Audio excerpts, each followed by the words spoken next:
What's up, gamers? Welcome to Game Nation. Today is our Halloween special, and What Jason is trying to say is that this is Gamer Nation, and you are watching our day after Halloween special. Sure, Halloween might be over, but we're not ready to end the... sugar high. I was going to say the terrible, terrifying, horrible, blood-curdling fun. You guys, we got a really, seriously, scary, super scary show for you guys today. So you guys better to, like, bust out your plastic couch covers, you know what I mean? That's right, we've got a big orange pumpkin pail full of supernatural previews, reviews, cheat codes, plus a look at the scariest games of all time. That's right. So you guys better keep watching, unless you're scared. You're not scared, are you? You're not scared, are you? You better keep watching.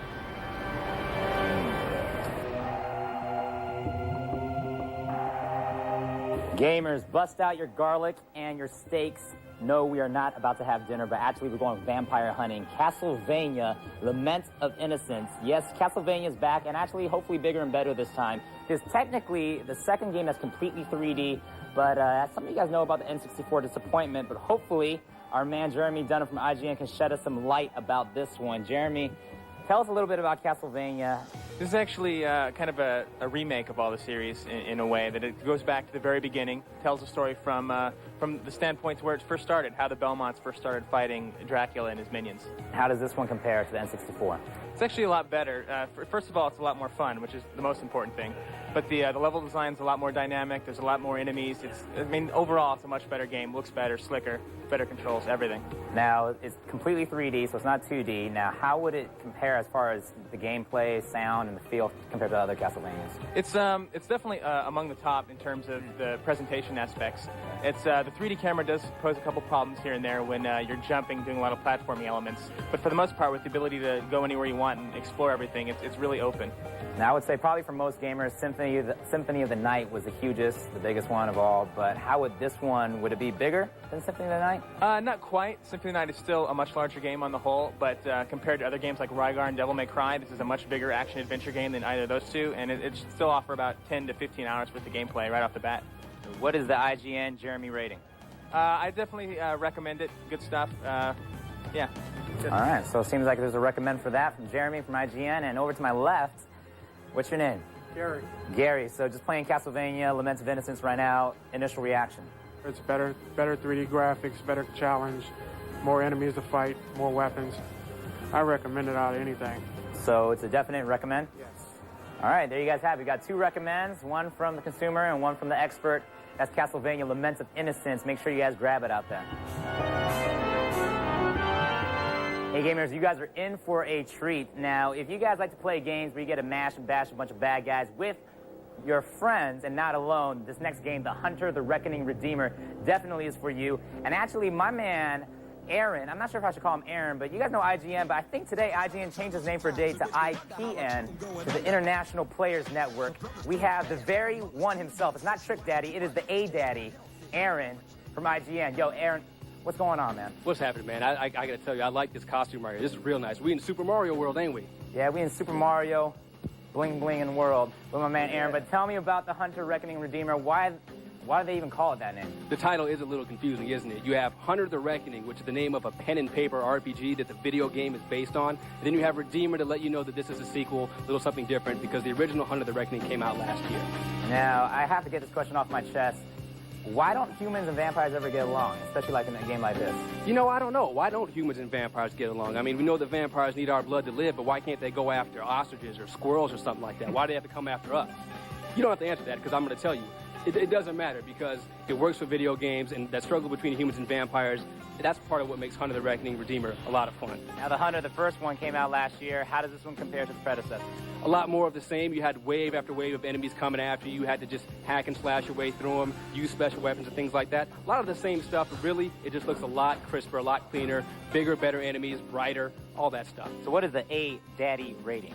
I'd have to say it's recommended, but only if you have 3 friends who want to play with you. And I know, a costume like that, I know you got 3 friends who want to play with you. Yeah, I got my mom, my dad, my grandma. Yeah. Anyways, A-Daddy, you guys, he recommends it. And over to my left over here, what's your name? My name's Braxton. Braxton, where you from? San Francisco. All right, man, just playing it right now. Just straight up, what'd you think? I thought the game was all right. It's one of those slash 'em up games, so if you like that, it's cool. It'd be more fun with friends. So how'd you rate it? I'd say rent it first.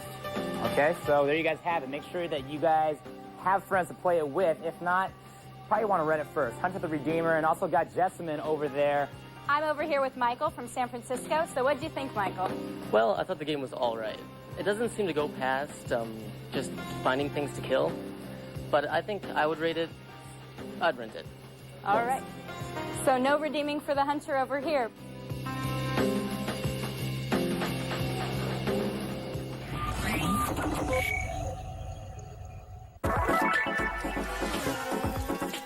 Hey, I'm Gigi, your guide to the underground world of video gaming.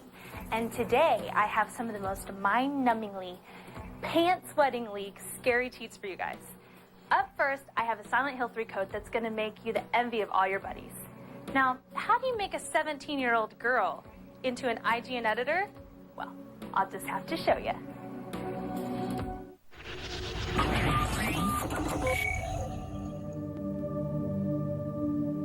Today's Silent Hill 3 code may not make the game any easier, but at least you'll look hipper while you're playing it. Now, to equip Heather with a super spiffy IGN.com t-shirt, here's what you have to do. First, complete the game once to unlock the extra costumes feature. Now select extra costumes from the menu and type IGN_Pickleboy. Pickleboy is all one word, just like in the dictionary. No, really, look it up. At any rate, enter the code correctly and you'll see a confirmation message. Now, all you have to do is start a new game and you'll find the styling shirt in your inventory. Pretty cool, huh? Excuse me, I'm gonna go call Konami about getting an exclusive Gigi shirt into Silent Hill 4.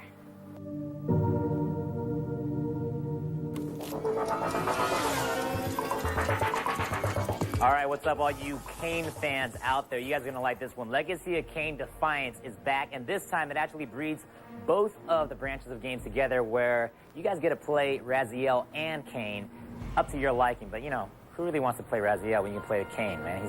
He's the man. Over here to my left is IGN editor Cory, and this is actually, you know, a kind of Kain guy, expert. Well, tell me a little bit about what you've heard that, you know, Raziel and Kain are in this game together. So, I mean, how does that work? Can you play them together or are they enemies? Raziel and Kain and I all definitely go way back, and this game you can play as both. That is true. And what happens is you actually cooperate in the game. You play as Raziel for one part of the game, and you play as Kain for the other part. And as you play, you kind of do unlock certain parts with Raziel that allows Kain to progress forward. So they kind of cooperate, but they all have their hidden agendas. So what kind of changes have been made to the combat system? Combat this time is a lot less hack and slash. It's actually, you have cooler powers now. You actually can like use telekinetic powers to pick guys up, throw them into fire, set them on fire. It's pretty awesome. Yeah, it's real cool. So what are the kind of like the new weapons available? How's that go? The weapons, they kind of toned down this time. There's not as much hack and slash. Like I said, it's more focused on the actual powers, which is really cool. You can do a lot of cool, creative things. So how did they decide to stick with the original camera scheme, or did the camera change? They actually changed up the camera quite a bit. The camera this time is actually very more cinematic. It's kind of more fixed, but it follows you as you move along, and you have a little bit of control too. So it's real fluid and it works really well. It's kind of more like Eco for the PS2. And how about the storyline? Was that compelling? Or? The storyline's always been tight in all of the Legacy of Kain titles and Blood Omen titles, and it's equally tight here. It's probably some of the best voice acting in a video game. So Cory, what is your rating? I'd say this is a must-buy for PS2 fans. If you like action, you definitely got to go with this. And if you like that style of gameplay, it's awesome. You guys, that's Cory with the must-buy. Jessamyn, let us know what's going on with the consumer side. Thanks, Jason. I'm over here with Josh from Berkeley to give us his review of this more revamped Kain. Hi, I would definitely recommend this game. It's got great control. It's very fluid. The camera is a lot better than I've seen in most action-adventure games these days. For instance, when you're transitioning from scene to scene, the controls don't invert right away, disorienting yourself. It's the graphics, they're not great, but they're pretty good for what it is. So we got a big recommended over here. So back to you, Jason. Gamers, I'm really happy today that I'm Mario and not a teenage girl. Actually, what I was really trying to say is I'm really happy I'm not a teenage girl in Silent Hill 3. If you guys know what I'm talking about, yes, it's probably one of the weirdest, cultish, freakiest games out there if you played Silent Hill 1 and 2. Well, you're Heather, a 17-year-old girl going into a demented carnival where you meet really weird, bizarre creatures, and I don't even know how to explain it. My man over here, Doug from IGN, is actually the Silent Hill expert, and he's going to let us know kind of, you know, what's up with Silent Hill 3. So is there a difference between this one and 1 and 2? Yeah, there's a big difference. This is a direct sort of sequel to the first game, and not a side story. You're a brand new character. You have a slew of new weapons and new enemies to face, and it's a little shorter, more compact game than the second one, so you're not just wandering around all the time wondering what to do next. But I think the question everyone wants to know is it scary? Yeah, it's scary in a way that Resident Evil was not scary. It's not like a shocker. It's more like a creepy, eerie, growing on you kind of sick and fetid kind of scariness. Like, you don't want to be by yourself on the couch at night playing this because you're getting shook. You're really scared. Oh, God. So the ones that haven't played Silent Hill 1 or 2, what's the basic storyline? The basic storyline is you're Heather, you're a teenage girl. You find out that there's something important that this cult wants from you, and you're actually harboring a demonic creature inside you. So you're being chased, a detective's chasing you, these monsters are chasing you. You have to figure out, you know, who to trust. So, Doug, what would you rate it? Must buy. Must buy. If you're alone in your room and you want to get freaked out. Must buy, definitely. Jessamyn, you got, what are the consumers? Is he freaked out over here at the Metreon? Jason, I'm over here with Kent from Davis to get his review on Silent Hill 3. I think it's a really great game. The lighting effects are awesome. The graphics are phenomenal. The gameplay is great. The creatures and the puzzles are really challenging, and it fits in really well with the rest of the Silent Hill series. And I highly recommend it. It's a great game. Great. Another recommend to add to the pile.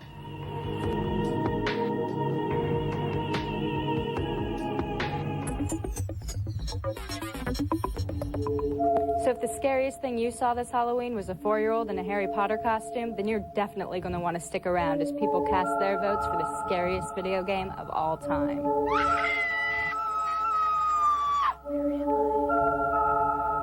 Aaron, what do you think the scariest video game of all time is? I would have to say the first Resident Evil for PlayStation, because there's nothing like it before then. And really, it had a lot of great atmospheric elements. You'd play it with the lights off and the sound turned way up, and really you spooked yourself out more than anything, but it was pretty scary.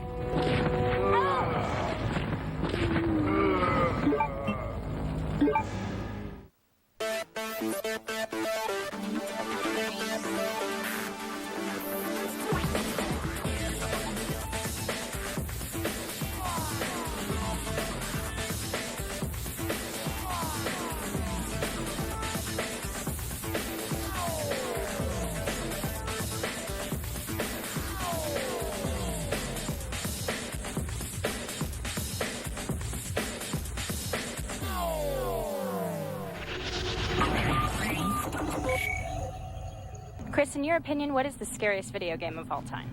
I think it might have to be the first Aliens vs. Predator on PC, because when you're playing as the Marines and the aliens are cruising around up in the rafters and they're hissing at you and you don't know where they are, it's pretty freaky.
Willie's bed isn't even cold yet, and already they brought in a new guy. Don't you know who that is? Why should I? That's Torg, the man himself. Inmate, back in your cell. Everything's under control.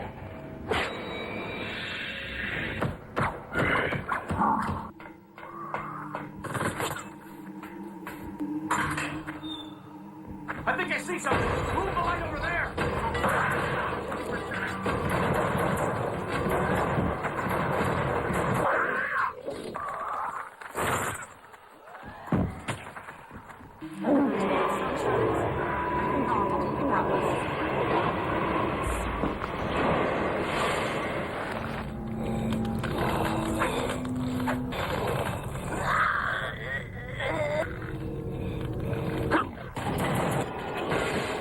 Looks like blood, but it's not.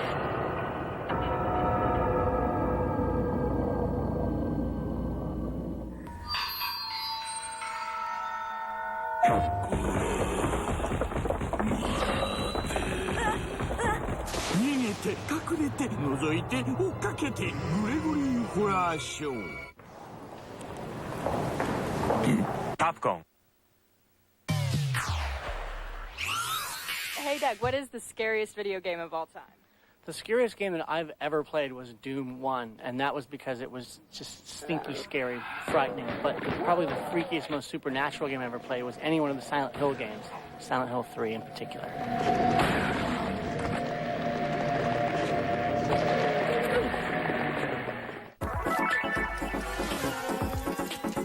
Okay, this may not exactly be a Halloween-themed game, but these Star Wars Jedi Academy cheats were just so darn cool, I had to sneak them in. I mean, nothing beats a good God mode cheat, right?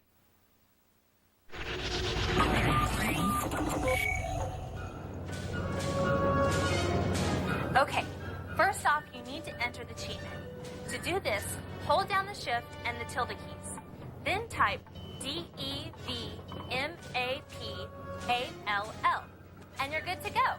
Now, just in case you're part of the 90% of the world's population that doesn't know what the tilde key is, it's the little squiggly line above tab and to the left of 1.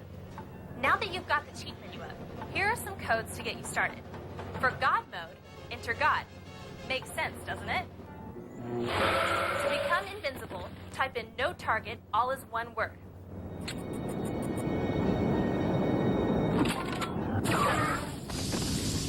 I think the Force just got a little easier to master.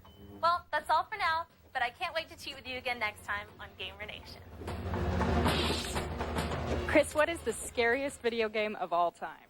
I'd have to say Jaws on the Nintendo Entertainment System. When that shark came in the water, ooh, scary.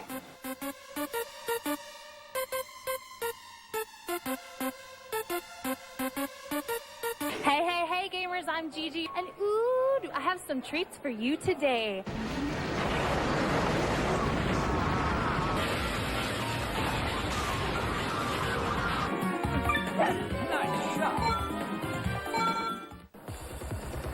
You know what? Seriously, Jess, that was a pretty scary episode. You think that was scary? Wait till our post-Easter episode. Nothing but grown men in bunny rabbit costumes hiding eggs in your house.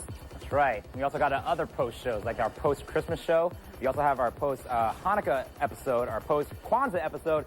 I think we have a post-July 4th episode. The July 5th episode. Ah, that's the one. Anyways, game over, guys. We'll see you guys next week.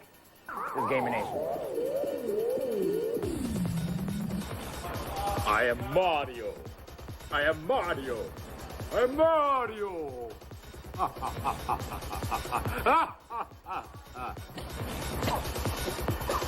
Plus, a look at the scariest movie of all time. God, I said movie, not games. I said movie instead of games.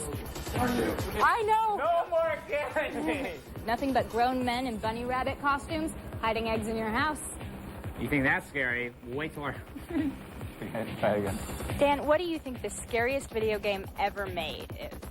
I'd have to go with Clive Barker's It's the little squiggly line just above tab and to the right of 1. Now that you've got the cheat menu up, here are some... It's to the left of 1, sorry. Okay, ready? I don't know what it is. Okay. My man over here, Doug from IGN, he is a Silent Hill man, I hope. And, you know, Doug, is that Heather right now? I heard you've been dating Heather. What's up? Yeah, sorry, I can't talk to you right now. Okay, we can't talk to Heather right now. But you guys, so, yeah, booty call with Heather. All right, it's great. Be sure to visit us at GamerNationTV.com. Gamer Nation, produced by Our Tribe Productions, in association with IGN Entertainment.